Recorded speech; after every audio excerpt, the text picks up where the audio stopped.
యన్మూలే సర్వతీర్థాని యన్మధ్యే సర్వదేవతాః యదగ్రే సర్వవేదాశ్చ తులసీ త్వాం నమామ్యహం. తులసి మొక్క ప్రతి హిందువు ఇంట్లో తప్పనిసరిగా ఉండేది. ప్రతిరోజు పొద్దున స్త్రీలు ఆ మొక్కకి నీరు పోసి అగరత్తులు వెలిగించి పువ్వులు వేసి పూజిస్తారు. ప్రతి సాయంత్రం దీపం వెలిగించి ఆ మొక్క ముందు ఉంచుతారు. ఎందుకంటే హిందువులు తులసి మొక్కను దేవతగా భావిస్తారు.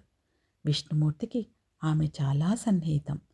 ఏ పూజ తులసి ఆకులు లేకుండా పూర్తవదు. అంతటి మహిమగల తులసి మహత్యం గురించి మనం ఇప్పుడు తెలుసుకుందాము. తులసి మహత్యం వింటే చాలు కోటి గోవులను దానం చేసిన పుణ్యఫలం కలుగుతుంది. తులసి దర్శనమున అన్ని పాపాలు నశిస్తాయి. తులసి మహిమ గురించి విన్నా, చదివినా, వినిపించినా, చెప్పినా సకల శుభాలు కలుగుతాయి. పాపాలన్నీ తొలగి కోటి జన్మల పుణ్యఫలం కలుగుతుంది అని పురాణాలు చెబుతున్నాయి.